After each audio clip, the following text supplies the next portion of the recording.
5월 18일 수요일 새벽 기도에 나오신 성도님들을 주님의 이름으로 환영합니다. 이 시간 현장에서 또 영상으로 함께 하시는 모든 주님의 아들, 딸들에게 하나님께서 꼭 필요한 말씀의 은혜를 주시길 간구합니다. 찬송가 오늘 보니까는 유지분 집사님이 주 음성 외에는 좋아서 부르시던데 446장 주 음성 외에는 함께 찬양하며 새벽 기도회를 시작하겠습니다. 446장입니다. 주 음성 외에는 주 음성 외에는 참 기쁨 없도다. 날 사랑하신 주 늘 계시옵소서. 기쁘고 기쁘도다. 항상 기쁘도다. 나 주께 왔사오니 복 주옵소서. 나 주께 왔으니 복 주시옵소서. 주 함께 계시면 큰 시험 이기네. 기쁘고 기쁘도다. 항상 기쁘도다. 나 주께 왔사오니 복 주옵소서. 주 떠나가시면 내 생명 헛되는. 기쁘나 슬플 때 늘 계시옵소서. 기쁘고 기쁘도다. 항상 기쁘도다. 나 주께 왔사오니 복 주옵소서. 그 귀한 언약을 이루어 주시고 주 명령 따를 때 늘 계시옵소서. 기쁘고 기쁘도다. 항상 기쁘도다. 나 주께 왔사오니 복 주옵소서.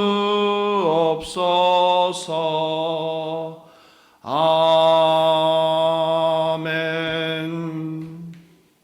이 시간 하나님께 기도하며 나아가면 좋겠습니다.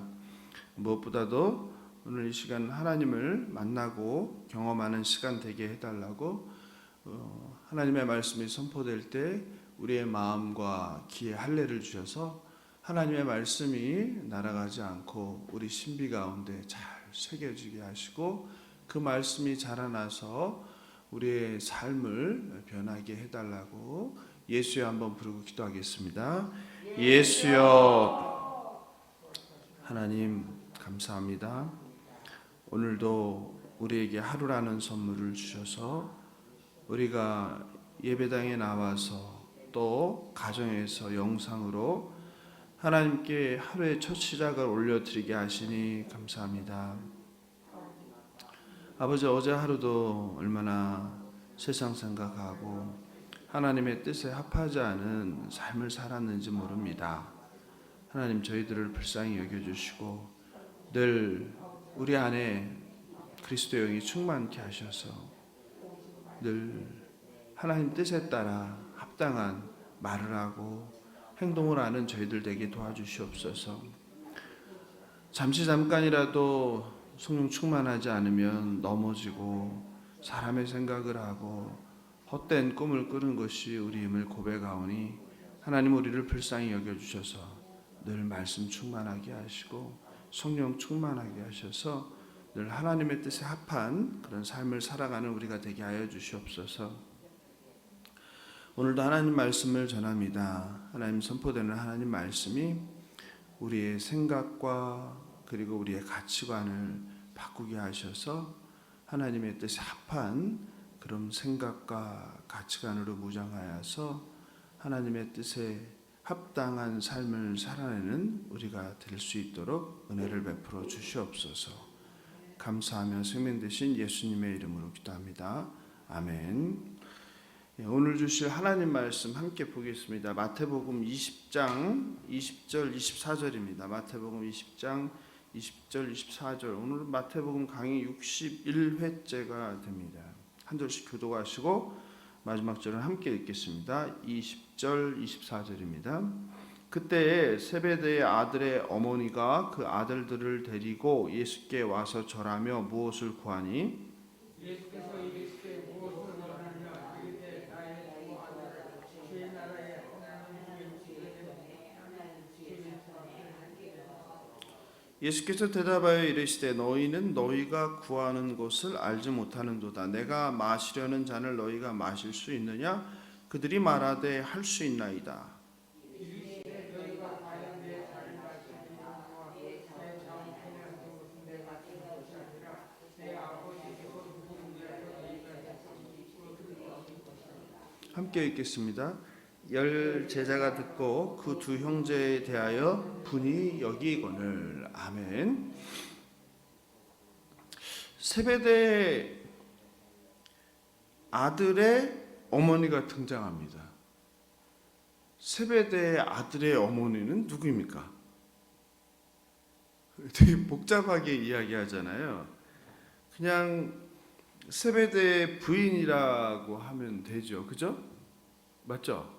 그러니까 세베대의 아들의 어머니니까. 그죠? 그러니까 바꿔 얘기하면 뭐예요? 세베대의 아내죠, 아내. 예. 아니면은 뭐 그 전에 얘기하듯이 야고보와 요한이잖아요. 야고보와 요한의 어머니라고 하면 되죠. 또 한번 등장한 것처럼 그냥 살로메라고 하면 되는데 세베대의 아들의 어머니 이렇게 복잡하게 해놨어요. 그죠? 왜 그럴까요? 아무래도 뭐 남성 중심 사회라는 것을 표현하는 거죠. 그죠? 야고보와 요한의 어머니가 예수께 나와서 무엇을 요청합니다. 그죠? 그 무엇을 요청하고 있습니까? 하나는 주의 우편에, 하나는 주의 좌편에 앉게 해달라. 그러니 지금 무슨 말이에요? 곧 예수님께서 이스라엘의 왕이 될 테니까 왕이 되거든 내 아들들을 어디에다 가장 높은 자리에다가 앉혀달라는 간청을 하는 거죠. 뭐 조선시대로 얘기하면 말씀하신 대로 좌의정, 우의정을 좀 시켜달라 이런 말이죠. 인간이 이렇게 어리석습니다.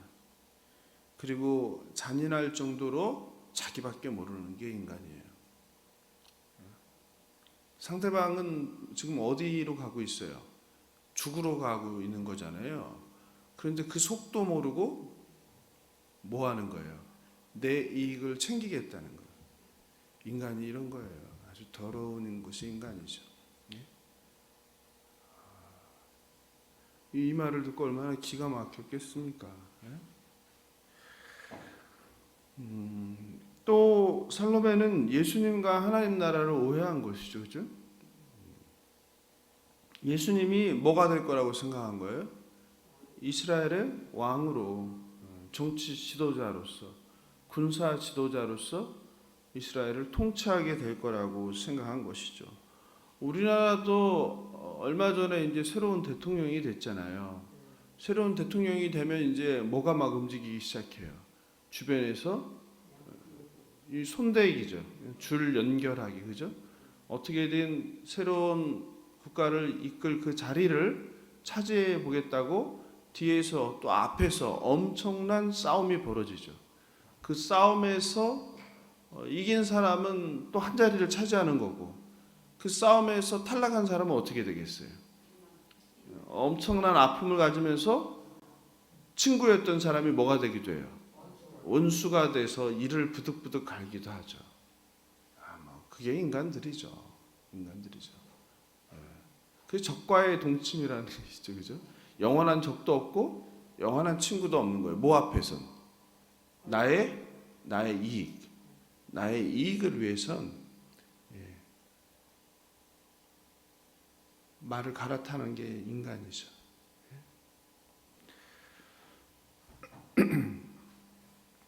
예수님은 하나님께서 맡기신 십자가 처형을 향해서 비장한 마음으로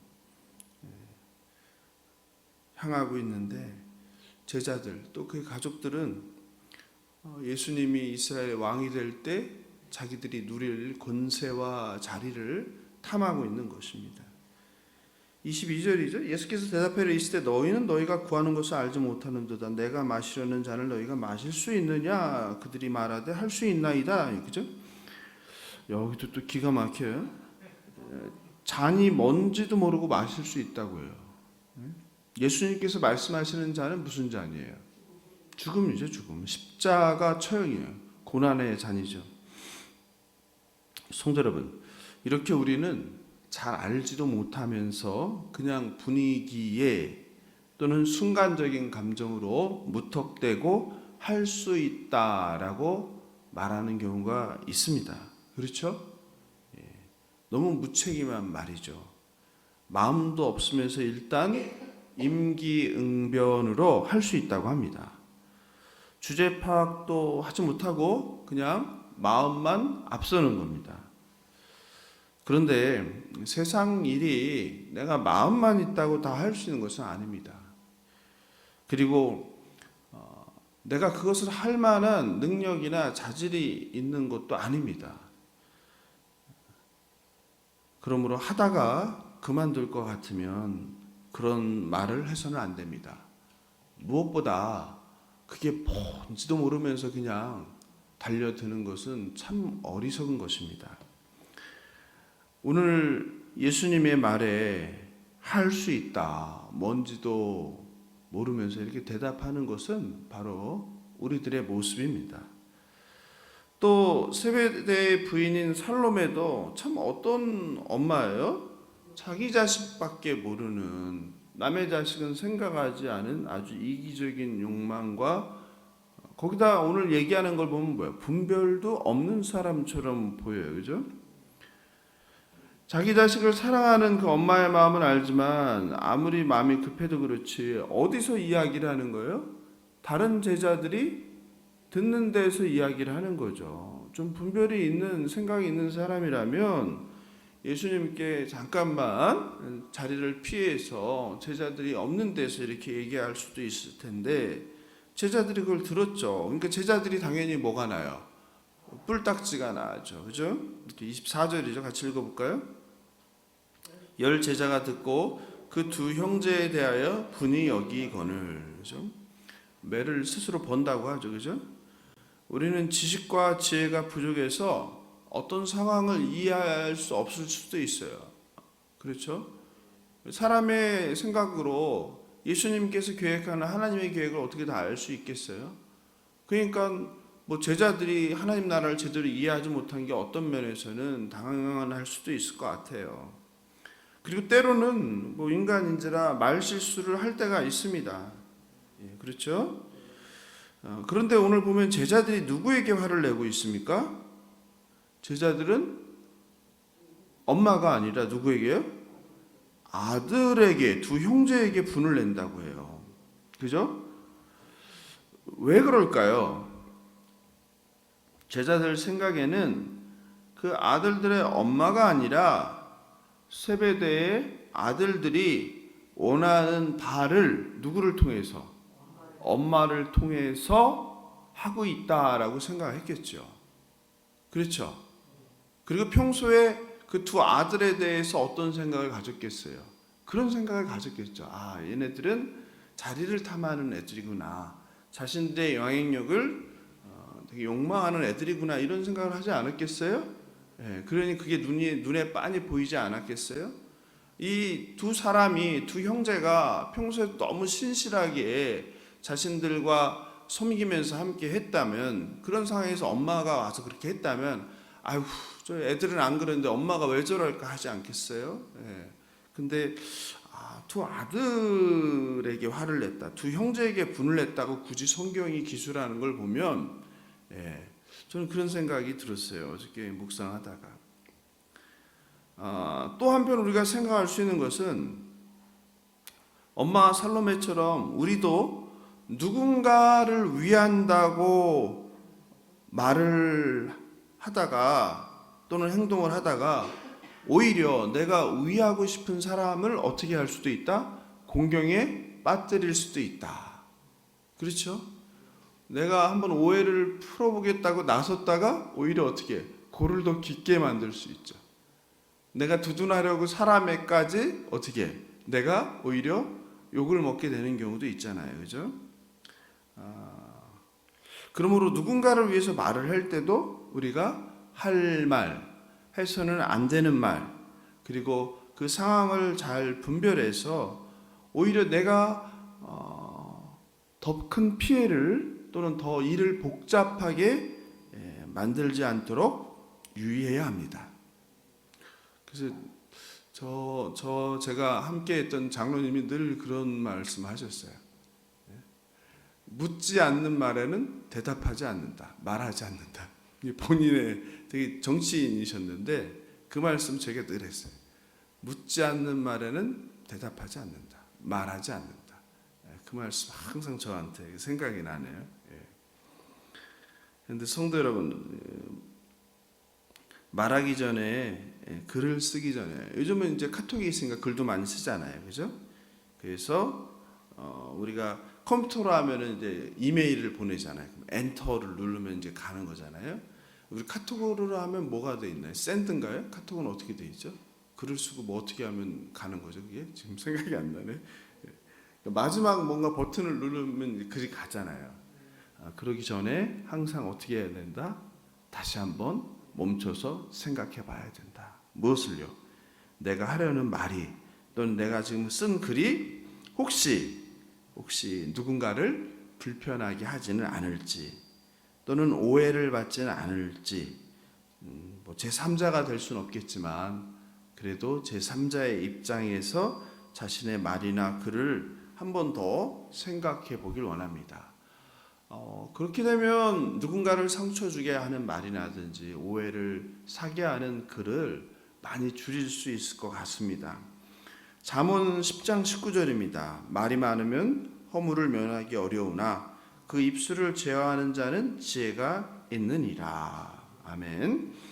그렇게 해서 한번 거르고 나면 할 말 또 써야 할 글이 불필요한 경우를 많이 줄여들게 됩니다.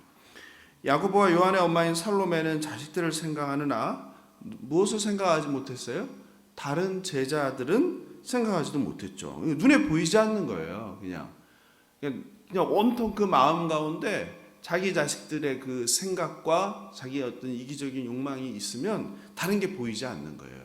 그러니까 제자들이 있던 말로 이것도 신경을 안 쓰는 거죠. 급한 마음에. 이렇게 내 안에 다른 사람, 타자에 대한 관심과 배려가 없는 상황에서 나오는 말이나 글은 다 뭐가 되기 쉬워요? 독화살. 우리 혀가 뭐라고 그랬어요? 혀. 독화살을 뽑아낸다고 하잖아요. 야고보서에 나오죠. 혀는 등이 길들일 사람이 없나니 쉬지 아니하는 악이요 죽이는 독이 가득한 것이라. 여러분은 저와 여러분의 혀가 뭐 할 수도 있다? 사람을 죽입니다. 여러분 정말 믿어지지 않겠는데요. 여러분이 지금까지 살아오면서 한 말로 누군가 죽은 사람이 있을 거예요. 있습니다. 저도 마찬가지고 있습니다. 그러면 우리는 살인자인 거예요. 살인자. 내가 몰라서 그렇지 누군가가 자살을 했는데 그게 직접적인 원인이 아닐지라도 나도 거기에 한 숟가락을 보탤 수 있었던 거예요.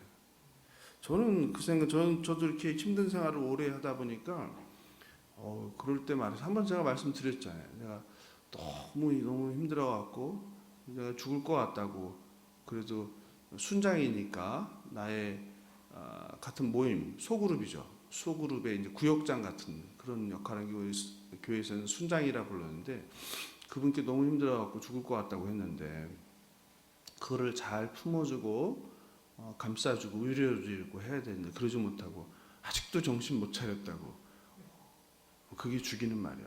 저 아마 그날 정말 죽고 싶었어요. 아니 죽으려고 했어요 진짜. 예? 그러니까 나는 살고 싶어서 뭐 한 거예요? 도와달라고 손을 내민 거란 말이에요. 그 손을 어떻게 한 거예요? 뿌리친 거예요. 예. 뿌리치고 이 벼랑에 서 있는데 어떻게 한 거예요? 떠다 민 거예요. 죽으라고. 그렇죠. 어떻게 이렇게 잔인할 수가 있어요?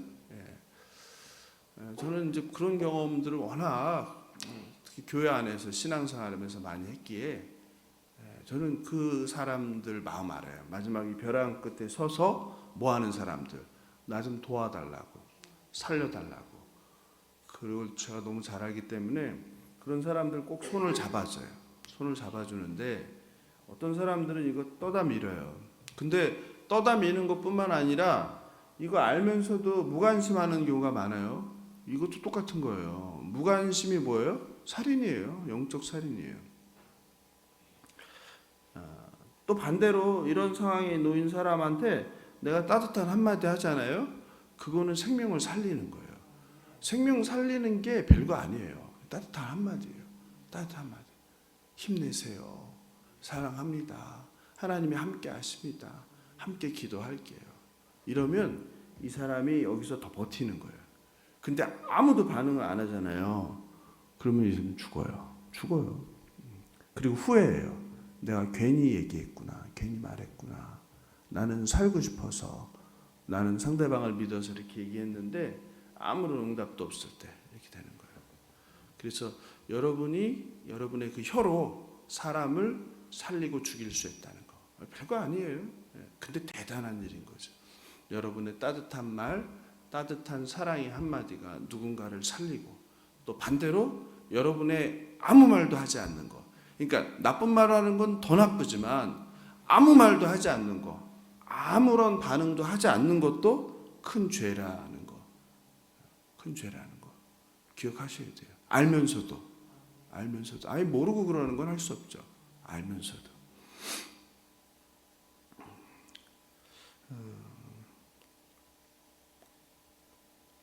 상황에 맞지 않은 말로 우리는 곤란을 겪기도 하고 또 오해해서 말을 잘못해서 누군가를 상처 줄 때도 많습니다. 또 이렇게 내가 자존감이 낮고 상처가 많은 분들은 혼자서 이렇게 소설을 잘 써요. 상대방은 아무런 그런 의도가 없는데 혼자서 막 상상의 나래를 피는 거지. 이래서 그랬을 거야, 저래서 그랬을 거야. 이렇게 소설을 쓰다 보면 나중에는 그게 뭐가 돼요? 사실이 돼요. 사실이 돼서 상대방한테 또 막 그걸 가지고 공격하는데 당하는 상대방은 또 어떻게 했어요? 황당하죠. 아니 도대체 이게 뭔 소린가. 그러다 보면 또 싸우게 돼요. 그래서 이렇게 참 성경 말씀이 참 진리입니다. 말이라는 게 그런 것 같습니다. 가능하면 상황에 맞게 꼭 필요한 말과 글을 쓰는 저와 여러분 되길 예수님의 이름으로 축원합니다. 또 덧붙여서 꼭 필요한 경우에 필요한 말과 글을 쓰는 게 아주 중요합니다. 제가 어제 새벽 기도 때문에 일찍 자서 못 보다가 오늘 새벽에 일어나서 이렇게 카톡을 보니까 어젯밤에 우리 이종숙 권사님과 그 가정과 두 아들 조병권, 조병덕 집사들을 이렇게 고치고 회복시켜 달라는 성도들이 많이 글을 남겼더라고요. 제가 그걸 보면서 살았다. 하나님께서 고쳐주신다. 이 두 아들을, 이 가정을 회복시켜 주실 것이다. 하나님 얼마나 기뻐하시겠어요? 별거 아닌 것 같지만요, 여러분의 그 손가락이 뭐 한 거예요? 이 가정을 살리신 줄 믿습니다. 엄청난 대단한 일 아니에요. 바로 그런 관심과 사랑, 그 사랑이 저 가정과 아픈 두 아들을 고칠 것을 믿고 확신합니다. 우리 예수사랑교회 모든 분들이 그렇게 혼자 그냥 하나님만 바라보고 신앙생활하는 것이 아니라 우리가 그리스도 안에서 하나 된 형제 자매로 우리 다른 형제 자매의 아픔과 슬픔을 함께하고 기쁨도 함께하는 그런 예수사랑교회 성도님들 되시길 예수님의 이름으로 축원합니다.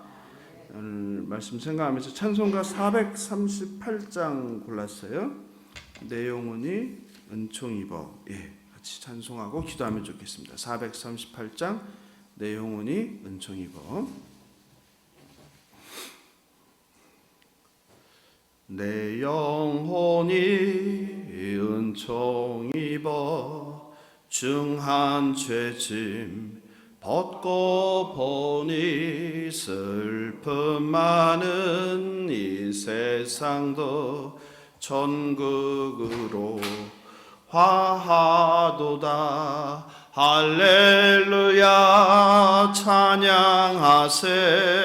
내 모든 죄 사함 받고 주 예수와 동행하니 그 어디나 하늘나라. 주의 얼굴 뵙기 전에 멀리 뵈던 하늘나라 내 맘속에 이루어지니 날로 날로 가깝도다. 할렐루야 찬양하세. 내 모든 죄 사함 받고 주 예수와 동행하니 그 어디나 하늘나라.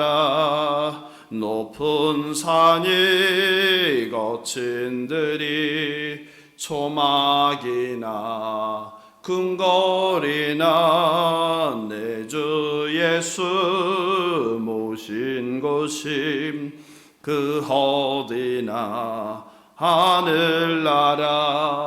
할렐루야 찬양하세.